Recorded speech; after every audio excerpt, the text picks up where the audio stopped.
Hi everyone, welcome to another episode of Roughly Chinese. I'm your host Mimi, and today I'm joined by a very, very special guest, Dr. Yan Oberg.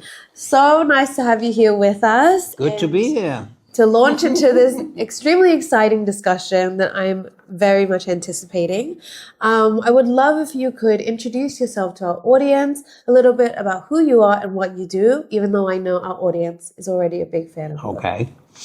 Well, I am Yan Oberg from Sweden, Danish citizen, immigrated from Denmark to Sweden. And more importantly for this, I am the co-founder with my wife and director of the Transnational Foundation for Peace and Future Research. We are very small with a long name. So what we are devoted to and have been devoted to actually at New Year for 40 years is to support academically and public education-wise the Article 1 of the United Nations Charter, which says that peace shall be established by peaceful means.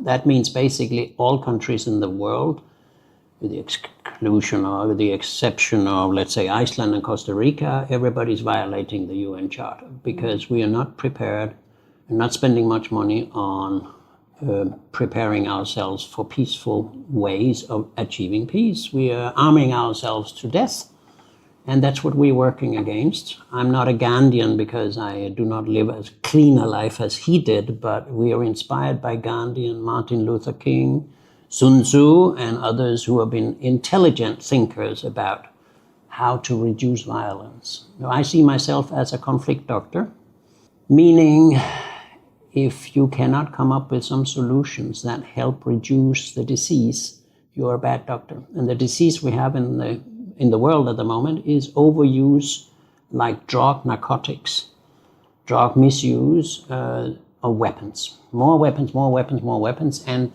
as everybody knows, we are in a more risky situation now than the world has been since 1945 because of this armament, instead of learning how to deal with conflict. So that's what I'm spending my life on. Apart from that, I'm an art photographer. Yes. I think that now more than ever before, like you said, peace is a cause that is extremely important to study, to understand, to share with the world.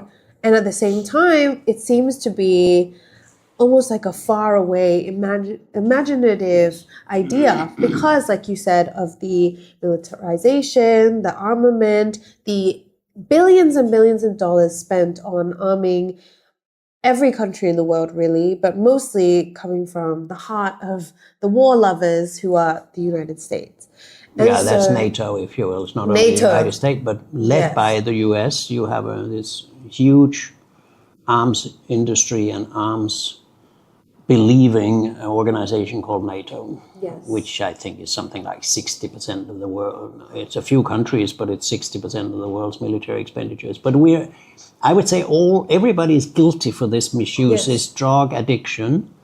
And to give you an example of it, all the countries who are members of the United Nations spend exactly 100 times more on weapons than everything the UN does, not just the Secretariat or the house in the skyscraper in New York, all the organizations, the FAO, the UNESCO, the WHO, etc., everything, and peacekeeping, everything the UN does is just 1% of the world's military expenditures. Now, these are perverse proportions. These priorities of the world are totally unacceptable if you want to create a more peaceful world in the future.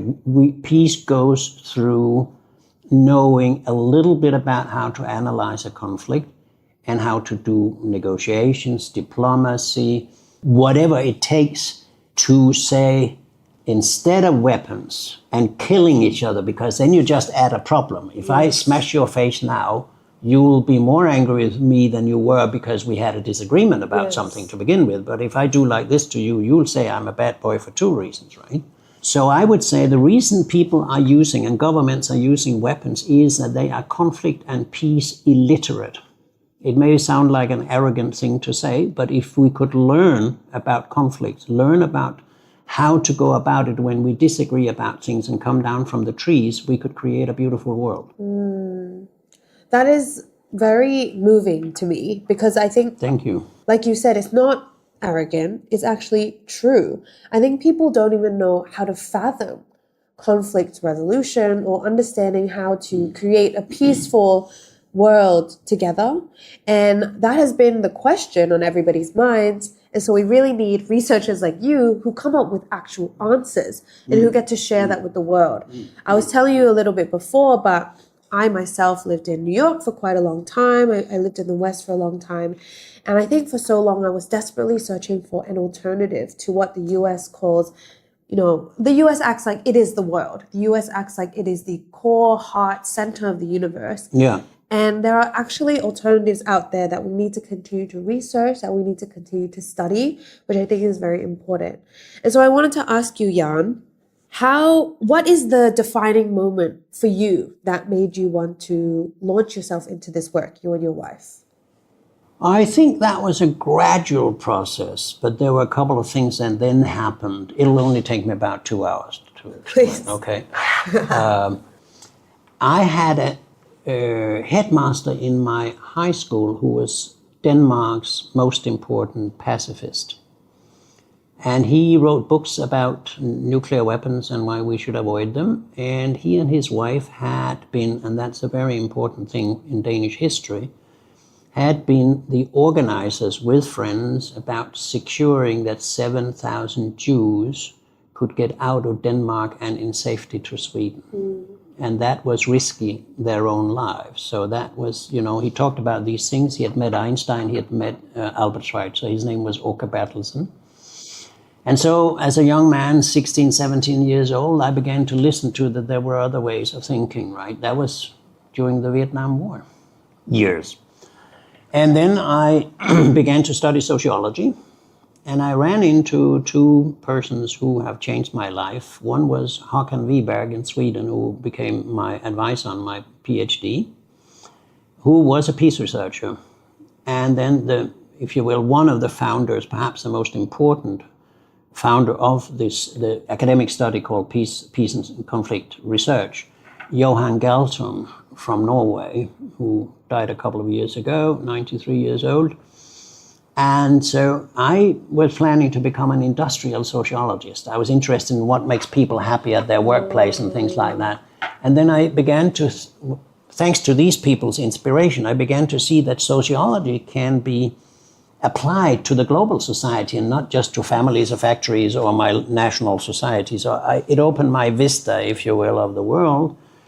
And actually, Johan Galtung was the director of a research center in Yugoslavia.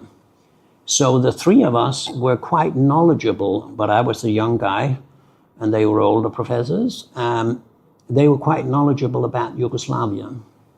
So when we had started our foundation, and for 5 years we'd done theoretical studies and published books, I got the idea, let's go to a conflict area and see whether we can do something practical, not just studying theories and writing books, but can we be helpful and do conflict mitigation where things are falling apart. And at that time, all the 90s, up till NATO's bombing in 99, Yugoslavia was falling apart. And that is my third country. It's meant so much to me to be in Yugoslavia and work in Yugoslavia.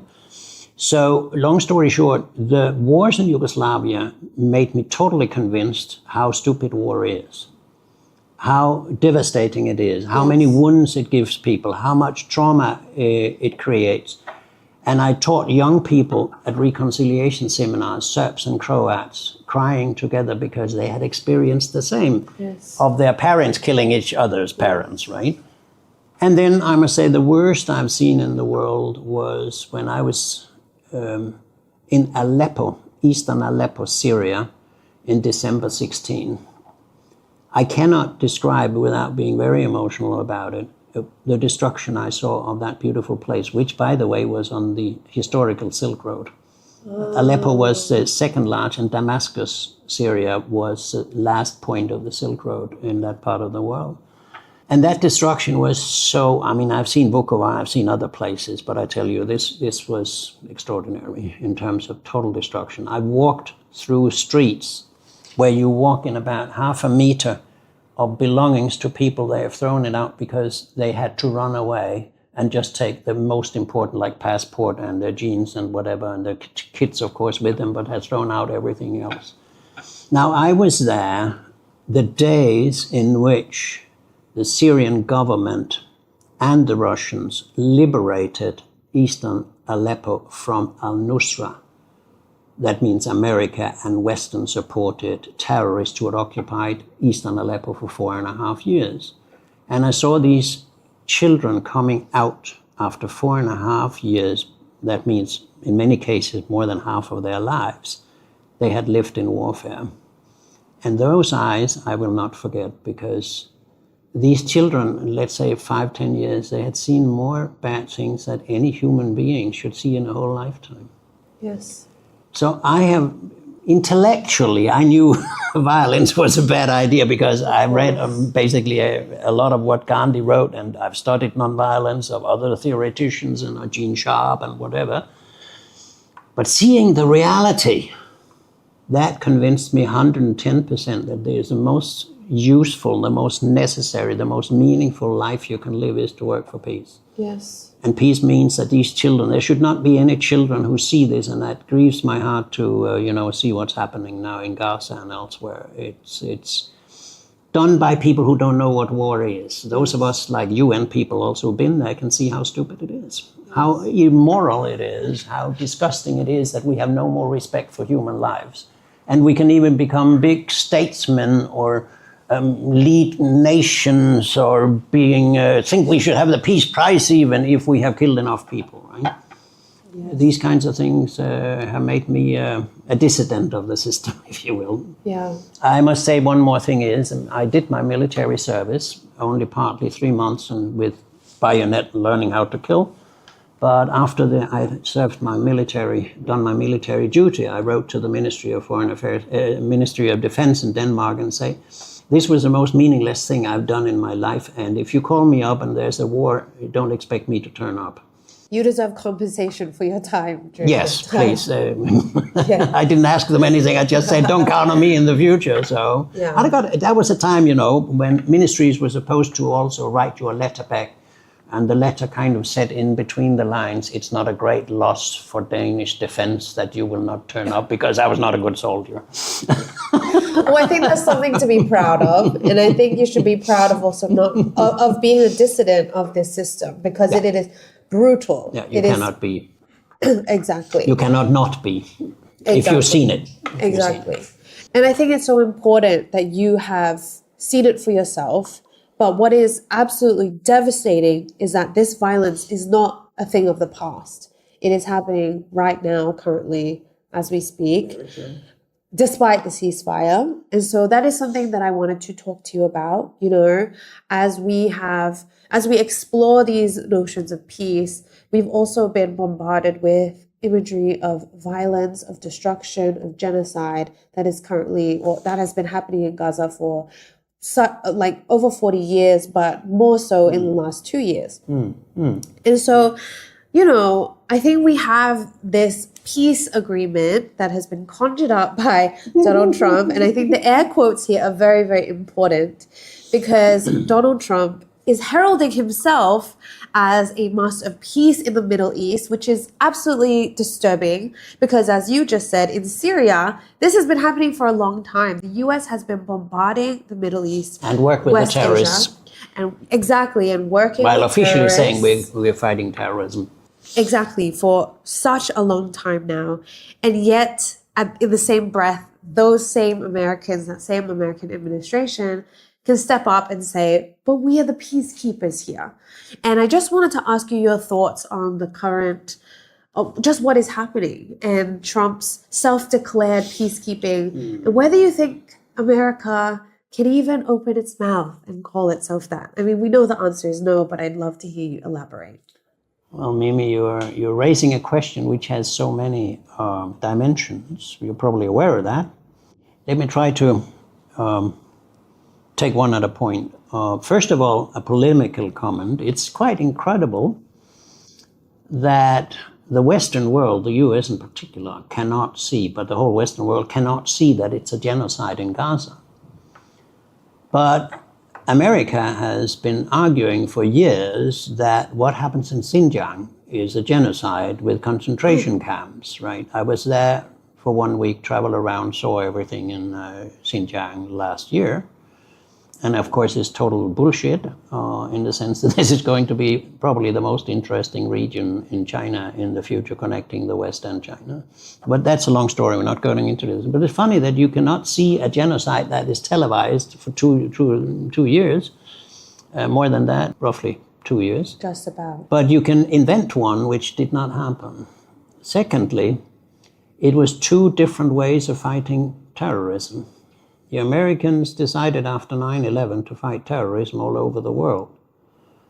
First, throwing themselves over Afghanistan. If I remember correctly, actually the 7th of October, very soon after 9/11 had happened in 2001. And China, which said, we're going to re-educate these people and give them a better life so they stop being terrorists. I'm not saying it's probably not very nice to sit in a Chinese prison somewhere because you've done bad things, but I've been to the Documentation Center Museum / in Urumqi, and I've seen the illustrations, the photographs, the documentation of about, 1,100, 1,200 terrorist attacks over more years than that. But long story short, the US as a peacemaker is an element of what I now call the impossibility of rational analysis. I grew up with academic studies. You could study political science, international relations, doctrines. There were textbooks and these things. And you could become a reasonably intelligent, well-read person. But it was based on the precondition that what happened in the world was kind of rational decision-making. Which I would say it was, to a certain extent, in the 60s, 70s, 80s, 90s, not the last 20 years. Today you need social psychology, you need psychiatry, you need probably a bit of religious studies, theology, thinking about eschatology, the end visions. How does these people who talk about nuclear weapons and war, how do they think about the end of the system? And so I have concluded that we are not living in a rational world anymore. We are run by our leaders. Of course, there are exceptions, but now I'm taking it grosso modo. We are run by people, led by people, misled by people who are elements of what I would call kakistocracy. And kakistocracy is the opposite, if you will, of aristocracy or meritocracy, in the sense that it means governance by the least able and least good people. It's a political science. Nobody knows the word kakistocracy, but that's what it means. And that means, when geopolitical analysts sit and talk at length on videos about, trying to, with rational kind of theories, to discuss on understanding or interpret what is happening in the world, I say they're missing completely the point. They're using tools to understand something that doesn't exist anymore, namely rational decision-making. It's impulsive, it's emotionalist, it's irrational. It is most of the decision-making in the Western world now, both in the military and civilian, but particularly, when it comes to the area of warfare, confrontation, is run by haphazardly, quickly. We got to retaliate, we got to hate, we got to threaten, we got to confront, we've got to do this and that, and nobody is able to make an analysis first and then discuss what is wise to do. And that means awfully bad politics. Yes. Let me give you an example. The country Sweden, where I live, was a totally different country when I came to it 52 years ago and started living there. But in no time, basically without any analysis, with very little public discussion in the media, Sweden decided to scrap 200 plus years of neutrality, which has served it well, and gave it a freedom to act as a small state in the international system, and scrapped it in a few months and joined NATO. Now, on top of that, which many people don't know, Sweden bilaterally was forced to accept or accepted 17 military bases on Swedish territory. The Finns got 15 American bases. The Norwegians got 7, 8 bases, and Denmark got 3. That means 42 military bases in Scandinavia. Now, that was on top of the NATO membership. So these things happened, and they happened in a completely undemocratic way because the Minister of Defense is sent over to Pentagon, signs a 10-year binding contract that we will accept 17 bases in Sweden. Half a year later, it comes up in the parliament and is passed through because the media has made it, Russians are coming to eat our children tomorrow morning, so we better join and have NATO bases, right? There's no analysis. It's all emotionalism. People like me who say, hey, wait a minute, there could be some problems with joining NATO, do not have access to the media anymore. Yeah. I know it because I know how it works. They call you and they want to say they want an interview, and the person who has called you up or contacted you goes up to a higher level and never comes back to the idea of an interview. That's how it works. That's how it works. And so the question of US as a peacemaker is bizarre because the United States is a country that since 1945 has murdered most people around the world. It's the most armed country in human history. It is a country with, depending on how you define a military base, has between 600 and 800 plus military bases around the world. That in itself is a perversity in 130 or 40 countries. And it's a country that runs NATO. The most militarized, deterrence, offensive organization on earth with the largest military expenditures per country, if you will, per capita. And so you're in a situation now where the expansion of NATO is the root cause of the war in Ukraine. I'm not defending by what I said now that Russia invaded Ukraine. I wrote an article the day after it had happened and said that was a surprise to me and I don't think it was a good idea, okay. Because also it's a violation of the UN Charter and all that. But I can understand why they felt pressed. And the story is very simple. There were all important Western leaders who told Russia that we will not expand NATO 1 inch if you, Gorbachev, the last president of the Soviet Union, accept that we unite East and West Germany as one country and that one country will remain in NATO, that Eastern Germany will become NATO too. And he said, that's okay. But they crossed the line. Then they cheated him, of course, because Ukraine became, I think, country number 11 in that expansion. And Putin had said, I cannot accept it. We see it as a threat, like the Americans saw Russian missiles on Cuba in 62 or 63 as a threat, although that's much further away. And this, I used to say jokingly, but fairly accurately, if any Western country had been situated where Russia is situated and had, antagonistic enmity alliance coming up that way, they would have beaten back long ago. Yes. Russia has been very tolerant in waiting, but has also warned for 15 years not to do this. Add to that the wonderful, charming Obama, also a Nobel Peace Prize winner. Also a Nobel Peace Prize winner, was the one who masterminded. It was his administration and Madame Nuland and the American ambassador at the time in Kiev who masterminded the regime change in 2014. After which, immediately, CIA were all over the country.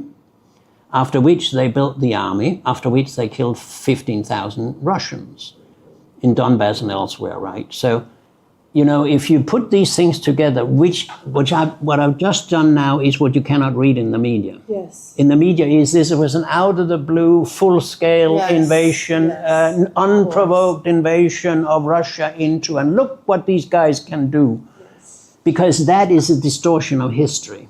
And secondly, it's a distortion of war without taking underlying conflict serious. Yes. The underlying conflict is between NATO and Russia. Ukraine has nothing to do with it. Yes. Ukraine is a place that both NATO and Russia agrees that they can use to fight out their conflict. If we could go in and say, hey, how do we shape a European security and peace system? How do we make a European United Nations where we can talk about problems we may have with each other? We could, in my view, and I wrote about, our foundation published stuff about that, when the Berlin Wall had come down, Soviet Union had dissolved, Warsaw Pact was gone, there was no reason to keep NATO. We said it at that time. And I know that from a personal experience because I was writing my doctoral dissertation in the late 70s, early 80s. I'm a doctor from 82. And I wrote it about Danish security in a global perspective. And I went down to NATO and interviewed generals and officers. And they all told me two things. One, NATO exists because we don't want a repetition of the Second World War. It must never happen again. That's fine. I agree with that. Two, our raison d'etre, the reason we are here and still here is that we see Warsaw Pact and the Soviet Union as a competitor and a dangerous potential enemy in the future. So we are here to guard our own society, right? And then the raison d'etre disappears and the wall comes down. Yes. And NATO still exists. And they're not only still there and not only still being defensive, they begin to say we should exist and we should expand. And so if you read, which very few people have done, if you read the Treaty of NATO, you and I could sign that today. It's totally defensive. Yeah. It says we are a group of countries which shake hands, promise each other that if one of us is attacked by somebody from outside, we will come together and help that guy, one of our members, right? And all conflict shall be transferred to the United Nations. This is a peace treaty. Yeah. Now, they got out of their minds, thought that because the Soviet Union and the Warsaw Pact was gone, they could do whatever they please. And that's what they did in Yugoslavia. Bombing the place to hell, carving up a country which had many problems, but this was not the way to do it. And carving out Kosovo and getting an independent Kosovo because the Americans wanted to build the largest military base they had built outside the United States since Vietnam. And I happen to know a little bit about it because I was a mediator for 4 years in the Kosovo conflict with 3 governments in Belgrade. And I was a personal advisor to the nonviolent, decent leadership of Kosovo, Dr. Rogova and his people around him, who said, we want an independent Kosovo. We don't want to be part of Yugoslavia and Serbia, but we will never use weapons. He was a literary critic, a decent man, not a violent guy. And so the Clinton administration invented that Milosevic were trying to do a genocide on the Albanian people. No, those of us who were there at the time knew that this was a lie. Yeah. But that was, again, genocide could be used. Again, genocide here, genocide there as a pretext for whatever. And he said, you may remember his speech in which he said, Europe has now gotten a new Hitler. His name is Slobodan Milosevic. He could hardly pronounce his name correctly. Now, I happen to have met Milosevic. I happen to know all the leaders in Belgrade and the leaders in Kosovo. I spent 4 years of my life.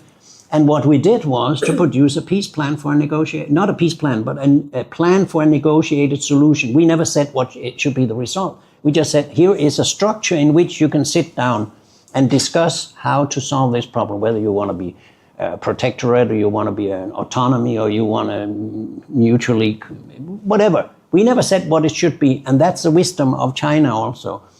China has not gone in and said what the solution should be in Ukraine, because that's up to Ukraine and Russia and Europe to find out. But they said there could be framework things we have to stop the war, we have to have humanitarian aid, we have to have a structure for negotiations.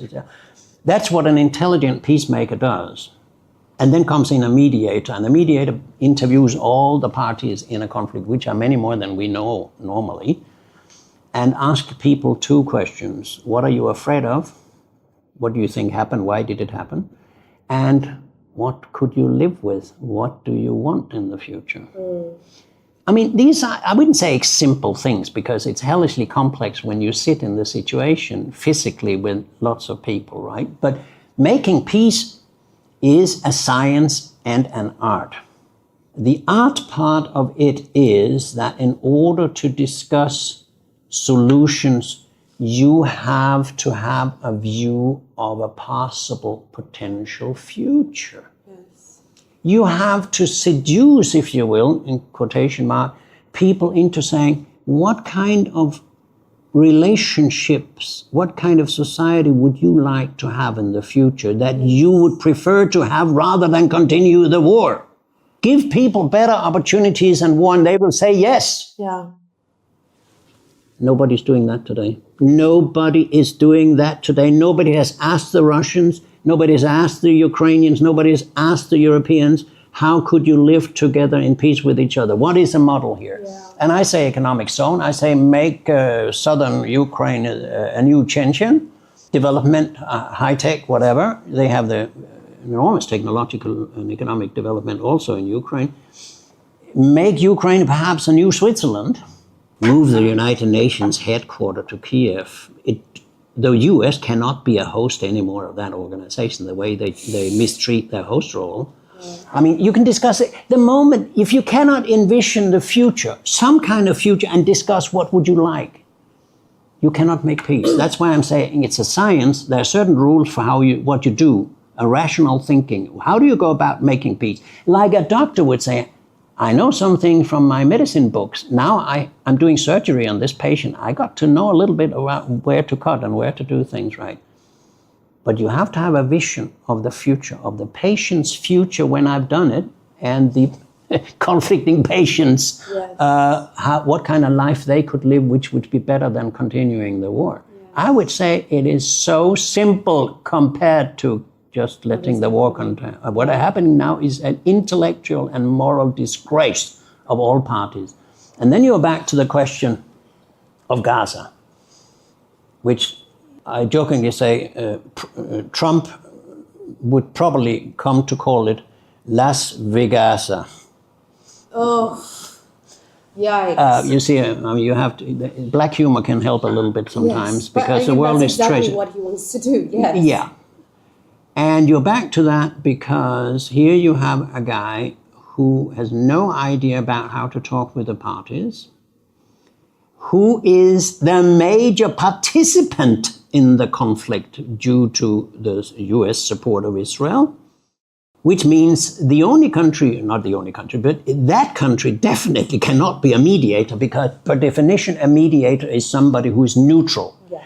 A mediator is a person or an organization or a country that has no interest in a particular outcome, but has an interest in helping the parties to find an outcome they can live with. So the idea that the US and Trump can be a mediator is totally hilarious. I'm surprised to see that you have even intellectuals and good scholars who seriously sit and talk about this totally fake peace plan, in which he thinks he himself, together with war criminal Tony Blair, should run the future of Gaza. Excuse me, I don't know what is worse, to have to be forced out of Gaza or be run by these guys in the future. I'm not sure that the people who are returning now to Gaza, of course they do that because it's their home. I'm not saying this wrong. But they will wake up one day and see, we have Trump and Blair and some other crooks and criminals. Sorry for my language, but that's what it is. Yes. War criminals running our country. The fact, again, we're back to what I call peace and conflict illiteracy. Yes. The fact that you have serious media who discusses this, and intellectual, who discusses this as if it was not a joke. It is a joke. It's a waste of time to talk about this peace plan, in my view. Yes. Sorry if I sound a little bit radical. You don't, because I'm an independent person. I'm not paid by anyone, and I can say what the heck I want and think is right. You can, and you're an actual rational person sitting in front of me saying this to me. I just know a little bit about peace. Clearly. I'm probably irrational too. No. I mean, I think dealing with the people that you may have dealt with before, I would be irrational myself. But I think I have so many points that I want to touch on, because your answer... Go on. Sorry, Your answer is just so elaborate and so important, because first of all, I personally am very interested in these ideas of human psychology. And I see the ways that the US, Israel are not treating, obviously, Palestinians like human beings. No. They're treating Palestinians like pests, like cockroaches, or lesser than, just completely extinguishable, right? So that already, on the Israeli and US side, is a sickness in itself. It's an irrationality that is driven by fear, that is driven by paranoia, and I personally think driven by this haunting guilt that just continues to mount and mount and mount. Yeah, but then doesn't obviously become any kind of resolution, but it just becomes more violence, more hatred, more devastation. The cover-up psychology, which is a cover-up of NATO's blunder of expansion. You have to say everything is the fault of the Russians. Exactly. And obviously this is part of the bigger plan the US and Israel have always been in cahoots with, but the audacity for Trump to actually pretend like this peace agreement could benefit Palestinians in any way possible. Obviously, a ceasefire was necessary, but it's also the bare minimum, right? People not dying every single day, that is the bare minimum. Children, mothers, journalists, people of all ages dying, starving, being mass killed, completely cut off from humanitarian aid. That is a cruelty. That is something that should have never happened in the first place. It should be impossible. Exactly. In our world, it should be impossible. It should. Yes. And yet these absolutely irrational leaders, they come up and they hold themselves as valiant, as if they're doing something important and amazing. And so, like you said, this 20-point Gaza peace deal that is being dissected and looked up, for me, it is just absolute nonsense. And it has been nonsense. Everything the US and Israel has said about so-called democracy and so-called making sure that, people are safe, and as, them even saying they want to protect Palestinians from being human shields. It's just complete rubbish. And going back to your point about Xinjiang, it is clear that if they have the audacity to pretend there are genocides around the world, but deny this one, to insist on it, there's a serious problem. There's a serious problem that we're all aware of. And with the peace study and peace resolutions that you're talking about, I actually do think that all of this has revealed the ugly face of the US and Israel and NATO. And on top of that, I think people who are the bottom line is that people don't want war. Normal, everyday people. I don't know anybody who says war is great except those who profit from it. Exactly. Politically or economically. Exactly. And so with this so-called peace deal, of course Palestinians don't benefit from it whatsoever. Not even a little bit. If Tony Blair and Donald Trump begin to govern Palestine, that is a complete humanitarian disaster.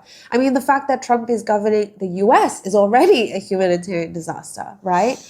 And so I'm sorry, I just kind of poured that all out because I'm very passionate about these things and too. And you lived in the US, you know it much better than I do. I do, and I was on the streets every single week calling for the end of the genocide. But of course, not only were we not listened to or heard, obviously, but we were arrested. You'll be arrested. Exactly. There were police waiting to put us in handcuffs, just waiting on standby, targeting who seemed the least likely to fight back. And so I've also seen for myself the way that the belly of the beast is operating in this moment. There's also been an update that the United States will dispatch approximately 200 soldiers to Israel to establish an international coordination center, primarily responsible for coordinating humanitarian and logistical assistance among various countries and organizations involved in the reconstruction and security work of the Gaza Strip. And I just, again, think this is absolutely ridiculous. I think they are not doing a complete withdrawal at all from Gaza. And in fact, they are still controlling 53% and are fighting for more control of it. And when you look behind that, there's a pattern to it. Let's take Trump. Yes. And I would like to just squeeze in here. Most people say he's a strange guy, he's a narcissist, he's this and that. I would say yes, and he's dangerous. Yes. We are moving towards something proto-fascist, He talks about two wars now, the internal war against the opposition in the US, military into the streets of big cities, and then fighting for whatever they think they're necessary outside the US. But there is a pattern to it, Gaza is a part of a pattern which is also, I think I want Greenland. Right. I think Canada would be much better off if it was belonged to us. And what is that? And Panama, what is that? It's resources. Greenland has lots of resources. Canada has lots of resources. And outside the coast of Gaza is a lot of resources. Yes. And the Trump administration, as I call it, the regime, is bent on the idea of fending for itself if necessary. I call it the United States of autarky, doing on your own. You take resources from everywhere so that when the world may have turned against you, you can still survive because you got Greenland, you got Canada, you got Gaza, you got this and that, right? It's no longer internationalism. It's no longer multilateralism. It's no longer doing good in the world, which the US did. I grew up with a positive US that did good things for humanity. A culture, a consumerism, you can afterwards say was not good. We were all fascinated. When I was a child in Europe, everybody was fascinated by the American, whether it was fashion or music or rock or whatever it was, or big cars or washing machines or, all these kinds.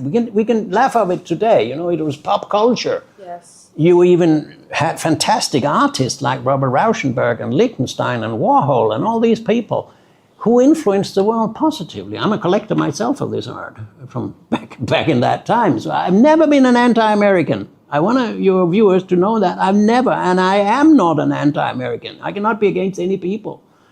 I'm against militarism, I'm against imperialism, I'm against interventionism, I'm against racism.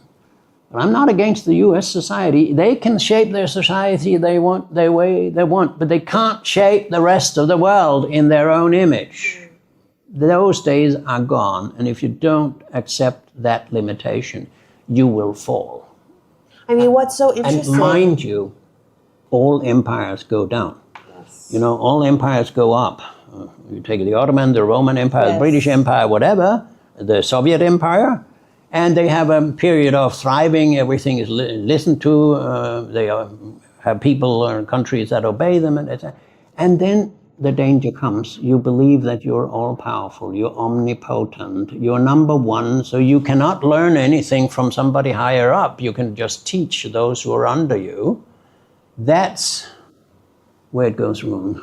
You can take Toynbee, you can take macro historians, you can take Ibn Khaldun. They will confirm that no empire has ever lasted forever. Yes. And this one is going down now. And it'll be the last, because in the way I read China, China is not an empire builder. China is does not have a mission idea that we want to make everybody in the world small Chinese or have one-party system or mixed economy or Confucianism or anything. You basically say, we want unity and diversity. Yes. And we accept that people are different and we are not interested in making you... Actually, we're proud of being special, so we don't want everybody else to be like us. Yes. Which is a fundamental difference from the Western culture or cosmology or way of thinking of it. Dominance is always coming to an end. It will implode or explode, but dominance over time will fall apart because the children will grow up and say, who the hell do you think you are giving me orders? And Africa is doing this now, Asia is doing that. Hopefully, I would say the Arab world is doing it, but I don't see much of it. But long story short, you're back to something which is also telling you about what I call the peace illiteracy. The fact that somebody could seriously discuss that Trump would get the Peace Prize, the Nobel Peace Prize. And then you see who gets it. Yes. Madame Machado in Venezuela. And it took me 10 minutes on AI and search engines to find out that that was not the candidate who should ever have received it. Of course. It is well documented, her interviews with American press, CNN, CBS, etc., that she wants America to put military pressure on Venezuela to get a regime change. She is a personal friend and has written letters with Netanyahu about intervening. She is a Zionist, and if you ask for military pressure, meaning also, she hasn't used this word intervention, but that regime change at least, you totally violate Alfred Nobel's will. And that's what this committee in Norway has done most of the time. Because, and I'd like your viewers to know this, The Nobel Peace Prize is not a do-good prize. It's a prize in which the Swedish industrialist Alfred Nobel, who was the inventor of dynamite and produced a lot of, war technology, helped warfare, met I think Austrian Countess Bertha von Suttner and was influenced by her thinking. So when he sat with all his millions, he began to think of, what do I want to reward? And he has 3 to 4 lines in his will. And I would say a journalist who has not read that is a lousy journalist. It's not a big paper, it's very clear. He wanted the Nobel Peace Prize to reward the person or those who've done the most in the preceding year for abolishment of armies, stopping wars, peace conferences, anti-militarist work, and global brotherhood. It cannot be given to human rights work. I mean, I'm not saying there's anything wrong in human rights, but you cannot give that prize to somebody who works for human rights. There are human rights prizes for that. It is not for democracy. It is not for freedom. It is not for all the other good things, or young people, or education, or women, or anything like that. It can't be given. It is to disarm the world and get a more peaceful place. That's what he wanted to reward. Nobody knows it. Yeah. The whole Western press now writes that it's great that she got this prize, right? Because they don't bother to read 3 to 4 lines in a will. And so I've been fighting with this together with a number of people since 2007, where Al Gore got the prize for environmental work. And we say, come on, this is a violation of Alfred Nobel's letter and spirit. He did not want to do that at that time. He had a clear, very clear-cut mandate what his money should be spent on. So I have argued just before I left for China that this committee must now stop its work. We must have an international objective investigation of whether it has actually broken its mandate, the will, to such an extent that it should be closed down. Yes. Because it's totally farcical to even think of a woman like her getting it, or Trump getting it. And you may know that she called Trump when she had heard she got the prize, and said to him that she would receive it on behalf of him because he should have gotten it. Horrible. And then I say to myself, that this does not create an uproar in the media and among peace people and others. I can't understand it, because it's so obvious that here is you can say at least an immoral, perhaps criminal decision, when you have so many people who have risked their lives to make the world a better place and create peace, who are not rewarded. Now, I'm glad to tell you the positive side of this is I happen to be a board member of a new Nordic foundation, which is called the Lay Down Your Arms Foundation. And that foundation operates with the ability to hand out 10,000 euros for a true peace prize in Alfred Nobel's spirit and letter. And we have just given it to the UN rapporteur for the occupied Palestinian territories, the fantastic, intelligent, innovative diplomat, Francesca Albanese. Well deserved. The committee should have given that to her. Yes. But they gave it to Machado, they gave it to Trump. Yes. In principle, they gave it to Trump because with her having received the Nobel Peace Prize, he has gotten a great argument for military intervention in Venezuela. I'm not talking about Venezuela's government because I don't know it. I've never visited the country. I'm not talking about things I don't know anything about. But I know that a peace prize cannot go to legitimate the call for military intervention in another country and regime change. Exactly. That's impossible. Exactly. I think to your point before, thank you for clarifying about China not being an empire. I think what is so sneaky about the Western world and the media is that they've always been very clever about not only being, illiterate in these terms, but also spreading that illiteracy and making sure people are confused, are uncertain, and don't know what's going on. So there's been a strong narrative that China is an empire coming from the US empire itself. They're very desperate to spread that narrative and spread fear around that. And then now, I mean, I also, like you, grew up having a very positive pro-US idea. I didn't know too much about the history, and obviously because I grew up in Australia, I was taught a certain version of history as well.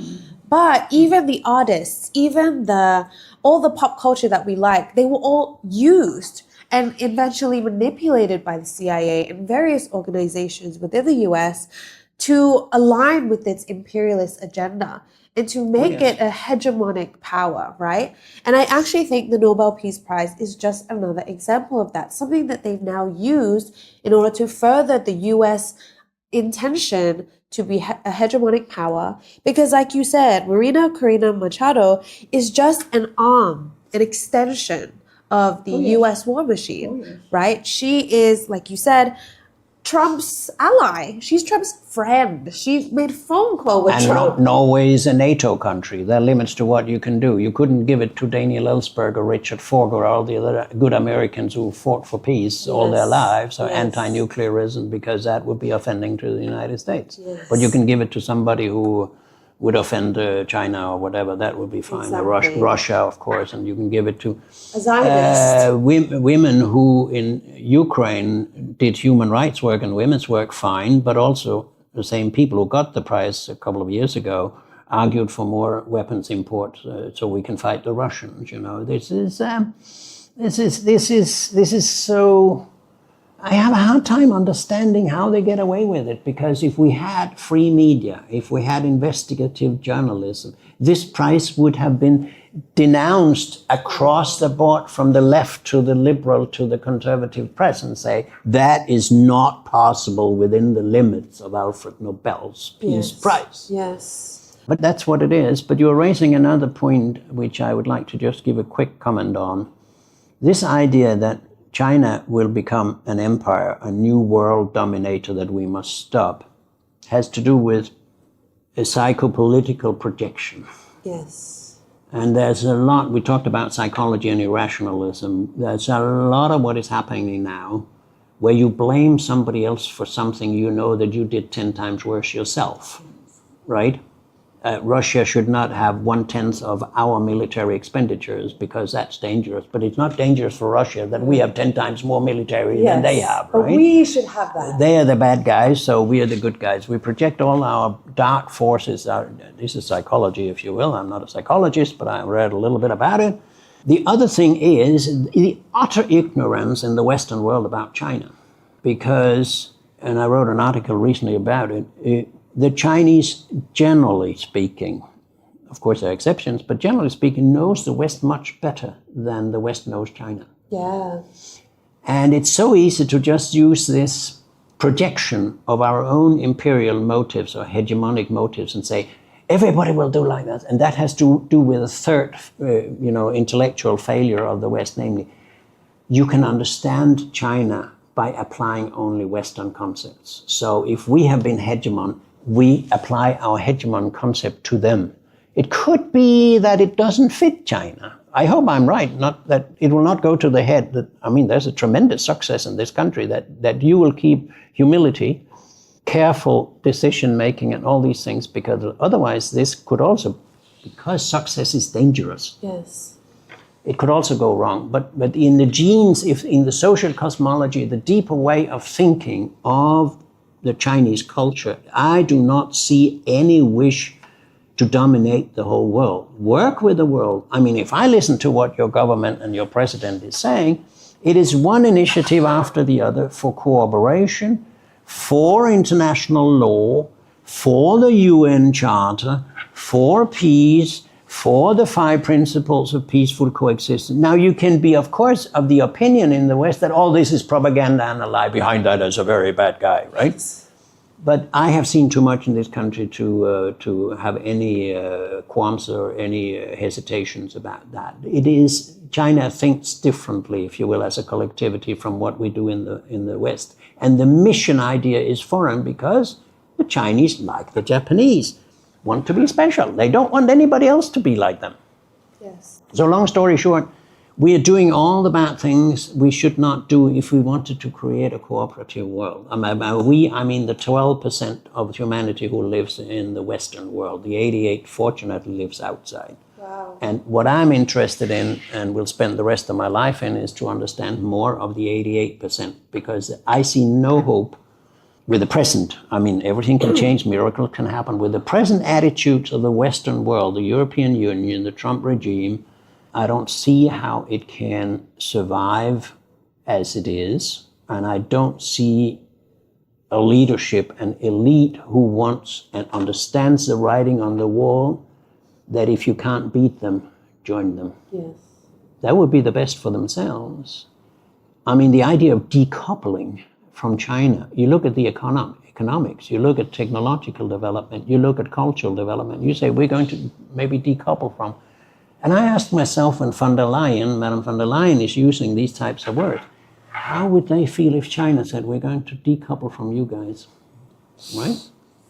And I must say, I was pretty surprised, and I've seen a lot of my life. I was pretty surprised that when Madame von der Leyen had recently visited China, and she met your president, and she was very beautifully received compared with the way Madame Callas received your foreign minister in what looks like a container building with plastic chairs.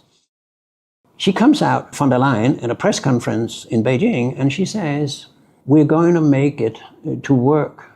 We're going to make cooperation with China in the economic field and all that dependent on China putting pressure on Russia to stop the war in Ukraine.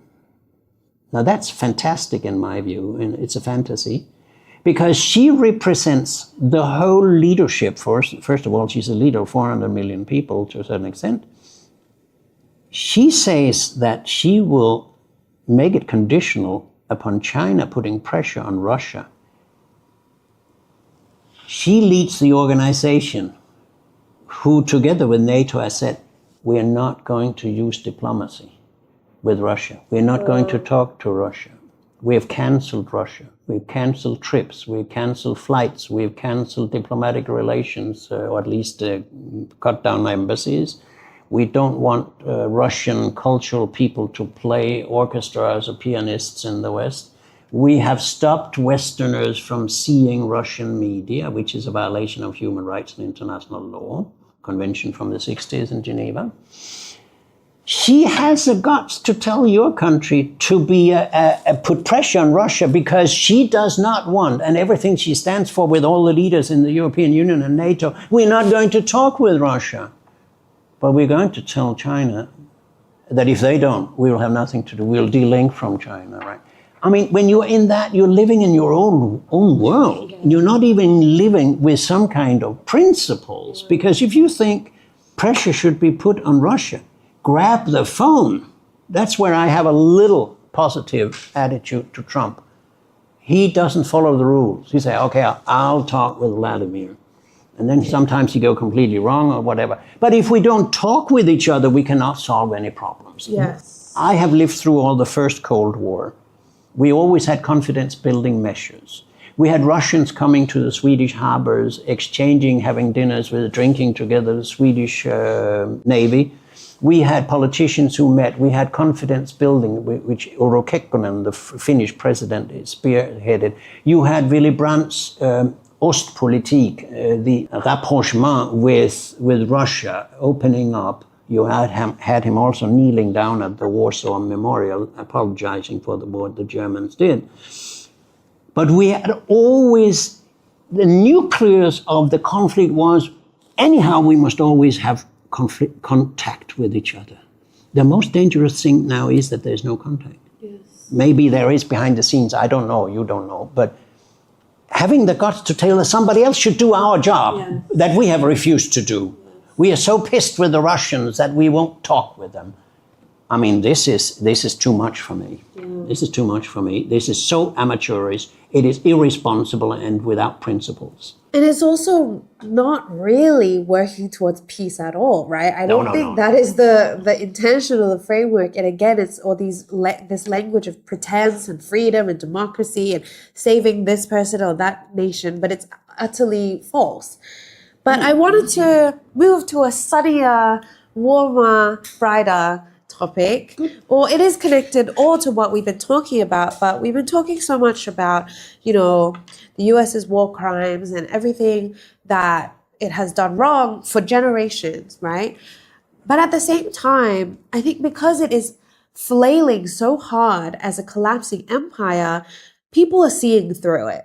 And like we said earlier, people, the average person, including the average American, no matter how much the US tries to manufacture consent of wars, of conflict, it's not working anymore. At least I see public sentiment is changing. Majority of Americans even want the Zionist occupation to end, right? Yes. Majority of Americans are against war, against the wars that the US over and over again has waged against Vietnam, against the Middle East, and now preparing to create more conflict with Russia, China, etc. And so I have a question. I mean, I saw this wonderful interview you did where you talked about how if the US just became a friend of the world, this is one of the missing puzzle pieces towards a peaceful world of coexistence, right? That China has, like you said, time and time again, vouched for, has operated towards. And yet the US doesn't seem to be doing so, but the people within the US are also advocating for that same message a lot of the time. So I kind of wanted to ask you, what can the people within the US do and the people around the world do in order to potentially work towards a peaceful coexistence? That's a tall order in these years, but that is what we have to ask ourselves.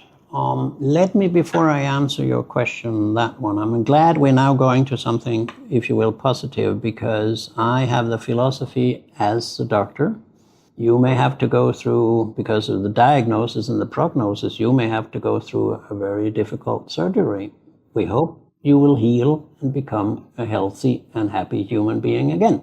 That's what the world needs. The Western world needs to go through now surgery and come out on the other side as a healthy West, balanced West, a friendly West, when it has found out that, it has to get rid of its empire and racism and colonialism and interventionism. But I think one thing that stands in the way is that far too many scholars and politicians and media. These are my three problematic sectors. And I tell you why, because they all belong to MIMAC. And that's a military-industrial media academic complex. It's a military-industrial complex that Eisenhower talked about is not enough. Yes. It's a military-industrial media academic complex, MIMAC. What they do constantly is to focus on the present and the past, but not on the future as it could be. I used to quote George Bernard Shaw. Some of your viewers may remember I've done that before, but I do it every time I can. Most people look at the world as it is and ask why. What we should do is to ask what the world as it could be and ask why not. That's, to me, the recipe for what we should do and how we should talk. And I am sick and tired of geopolitical commentarism, where, Trump writes something on Truth Social, or Madame von der Leyen says something, or Mette Frederiksen in Denmark says something outrageous about smashing up Russia, because it's the world's biggest threat and all that. And then they interpret these war talks, and they argue these geopolitical commentators. You find them every day on videos at YouTube or Bilibili, I suppose, or Substack or whatever. Some of them are very knowledgeable, very good, but they've never said anything interesting about peace and how to solve problems. Yes. Lots of these people who have hundreds of thousands of viewers and people sympathizing with them are people who these days, these very days, sitting saying, we're on the way to the Third World War. And I must say, as an intellectual, how the hell do you know? What gives you the right to sit here and say that without any theory or concepts?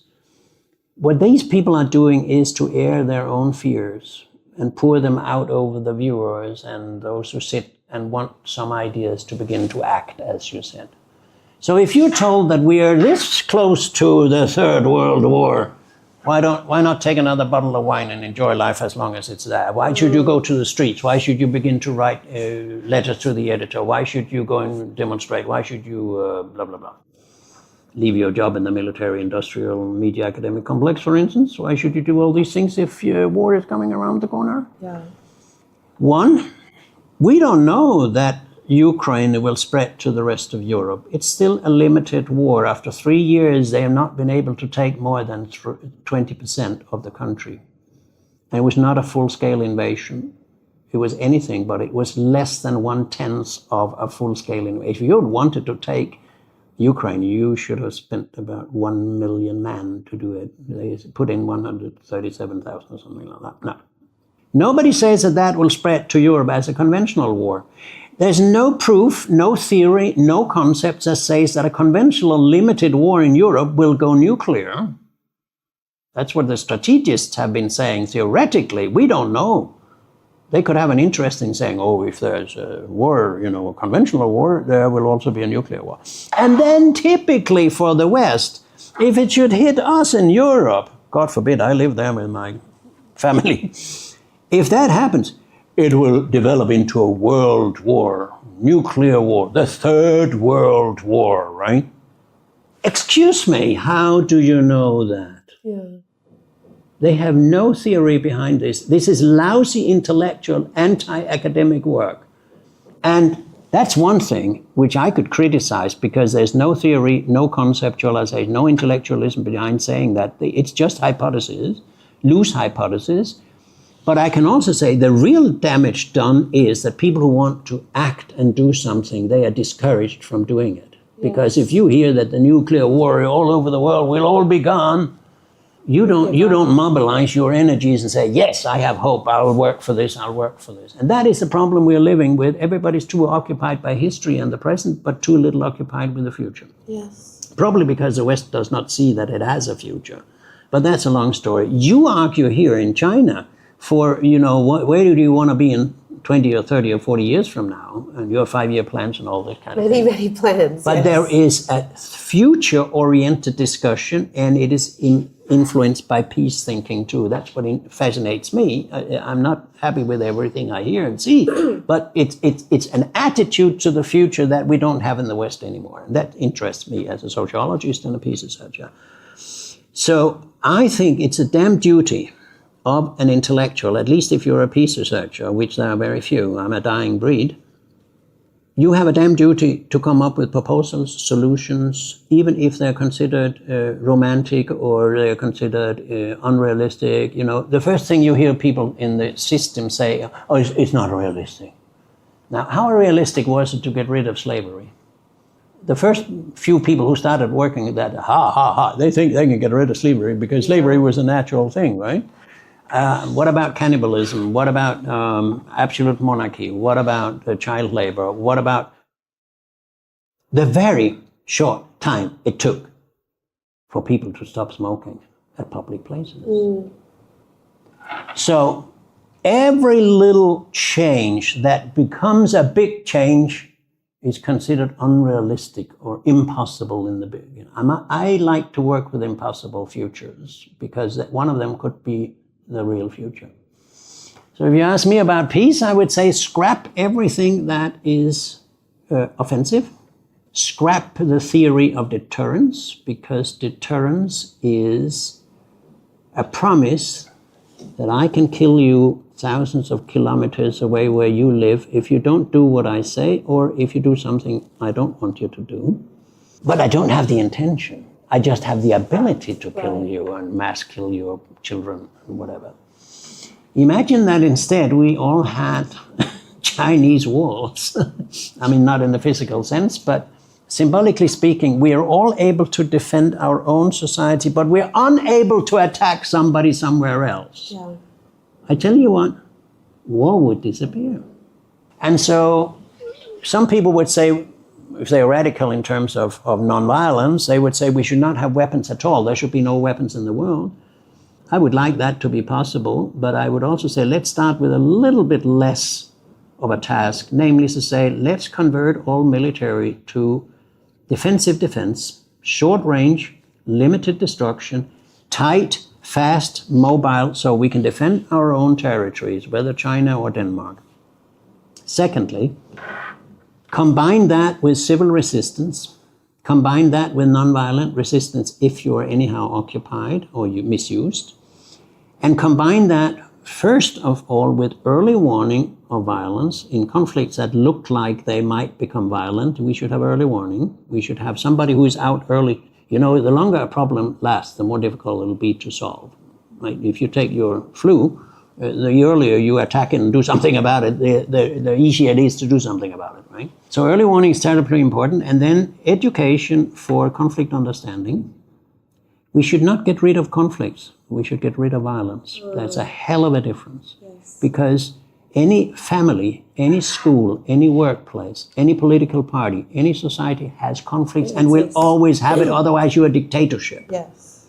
If we are vibrant people with different ideas and projects and what we want to do, the wife wants to go to the cinema, the man wants to go to the football game, how do you deal with it? You don't beat each other up. You try to deal with them. Today we perhaps go together to the football, tomorrow we go together to the cinema. You know, that type of stuff. This is banal. Not much of what I'm saying is banal. I'm almost ashamed of it, but it's not that banal in the present situation. So you learn how to analyze and attack the conflicts. And what is a conflict? A conflict is not that you are bad or I am bad and have created a problem.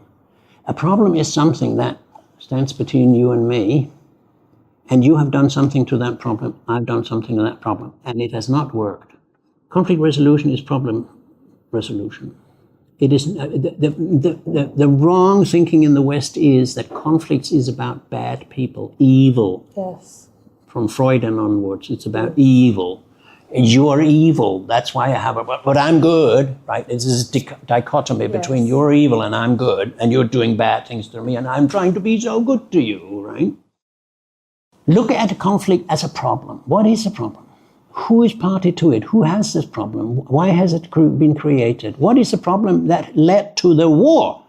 Because all problems, let's say, all violence, all wars have underlying conflicts. Whereas you can have conflicts that do not lead to violence. Yes. So the earlier you grasp something that is, you know, when Putin said in 2017 at the Munich Security Conference, what happened to your promises to Gorbachev and your expansion of NATO is a huge problem to us. That's when we should have listened. That's one part of the description of the problem. So you do attack the problem, don't attack people. You're solving no problems by saying Putin is bad. He's solving no problems by saying everything in the West is bad. We're not solving any problems. But we could say instead, we have a problem which is security parameters, it's weapons deployments, it's the long range that you can kill Moscow in 3 minutes, and we don't want you to do that, and we also understand that you don't want to be killed in 3 months, 3 hours, 3 minutes in Brussels. Then we can begin to talk about what is the problem that stands between us, but not that you're a bad guy and I'm a good guy or the other way around. So this is peace education.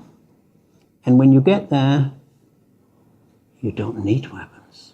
Then you are back to what is the beauty of the UN Charter.